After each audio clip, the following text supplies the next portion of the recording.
My name is Dominic McDermott. I'm a leader of a small community, The Source in England.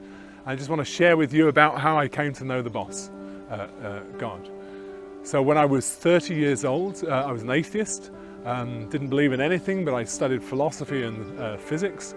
And I come to believe in a force that started off the whole universe, that was a self-existent force that was also self-giving. And my mum, who was Christian at the time, said, Dominic, how do you know that this force isn't God?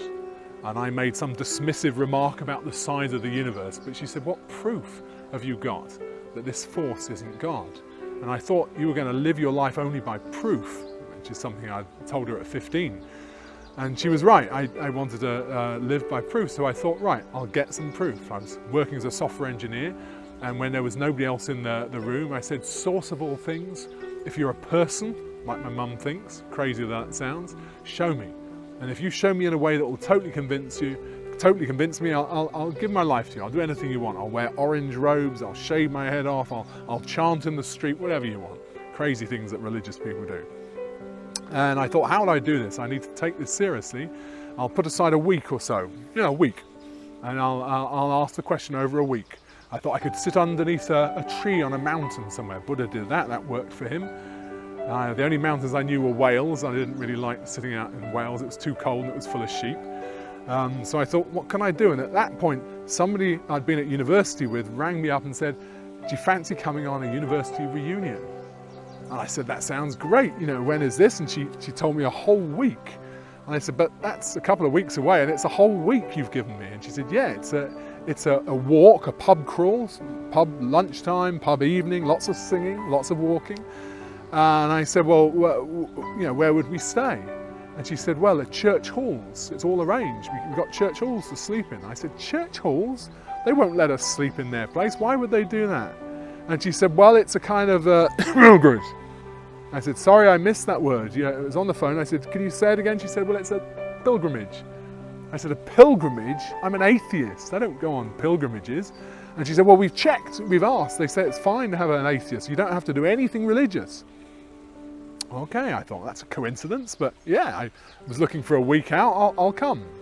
What she didn't tell me, as we met with our rucksacks on that first Saturday, is they had a huge wooden cross, and as they set off on this 120-mile walk, they took the cross with them.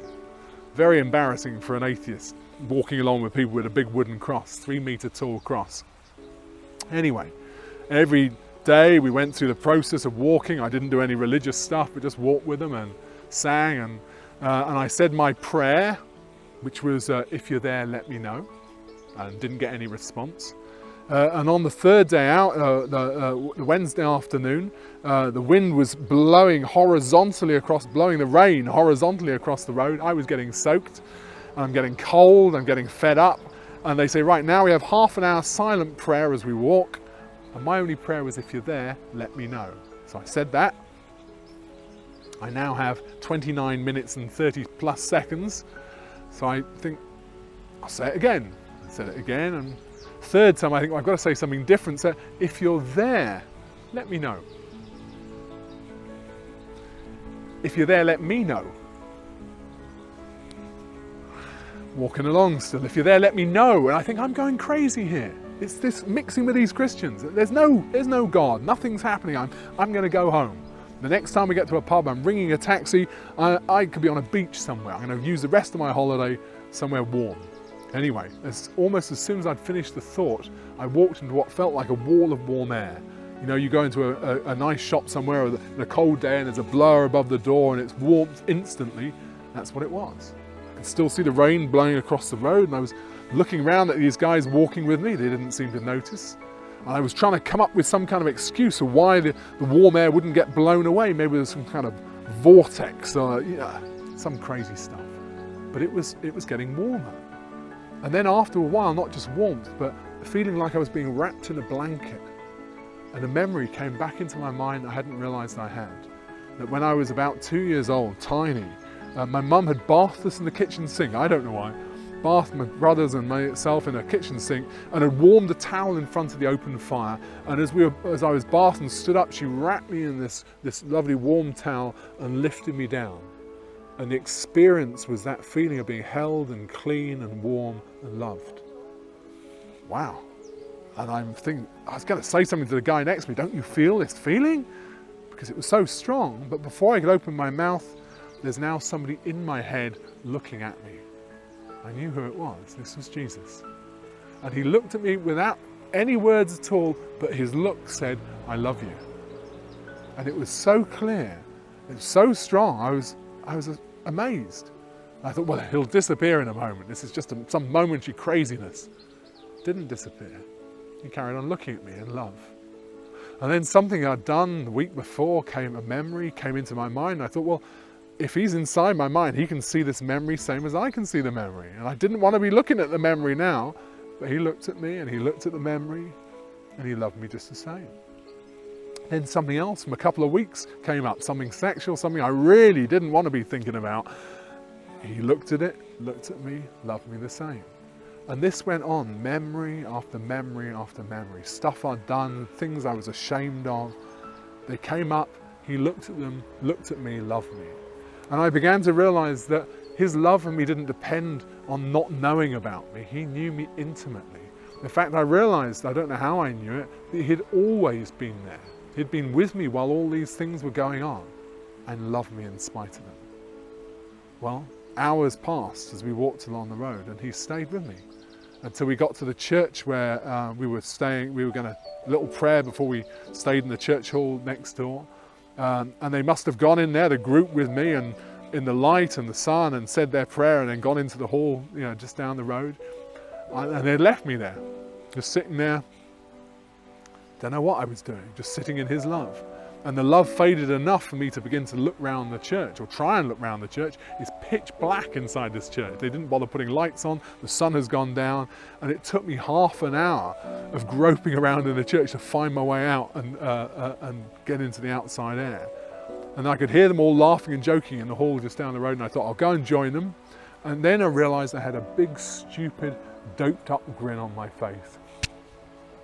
I thought, I can't go with this sort of silly face on. And I thought, well, I'll put the mask back on. I let all the hurt and the pain that I'd experienced in my life show in my face as a sort of mask that kept people away. It worked very effectively, but it had gone. In just that time, it had completely gone. So I stood outside this little church hall, little village, middle of nowhere, and I thought, well, I'll just put a serious face on. You know, just an ordinary, serious, face. And the grin came back. I said, no, serious, here. Take this seriously. I thought, well, I've got to get a serious face. I was pulling my cheeks down, trying to make my face look serious. And I thought, this is stupid. They won't even notice. I'll just slip in. So I pushed open the double doors. The bright fluorescent lights hit me as I came. And it was like one of those bad westerns where the piano player stops playing as the bad guy walks through the double doors and everybody in the bar turns to look. And I'm standing looking back at them and they're all looking at me. And now I'm like a rabbit in the headlights, you know. And they stopped talking, and the guy at the front nudges his mate, looked at my eyes all messed up from all the crying and a big stupid grin, and made a little sign, this guy's been smoking drugs in our church, and I was really embarrassed, but my friend Susie at the back waved to me and said, hey Dom, we've laid out your bed stuff, the sleeping bag and everything. And I walked through all these Christians, and because they were nice Christians, they started chatting amongst themselves, not to embarrass me, waiting for me to say something crazy and drugged up, like, look at all the elephants, which I didn't. And I got to the back, and Susie, little tiny East London girl, looked up at me and said, Dom, are you okay? And now I could feel the love behind my eyes, and I felt if I say anything at all, it's just going to come out as a great big sobbing cry. And I thought, I can't do that, they're all listening. So I closed my mouth firmly, tightly shut together, and she looked at me one more time, and then she jumped up and gave me a big hug. Susie had never touched me, she'd never hugged me in all the time we've been together. I didn't do touching, definitely didn't do hugging, yet somehow she could see that it had changed. And I thought to myself, yes, amazingly, hugging is okay now. How does she know? It had changed. My whole life in that afternoon changed forever.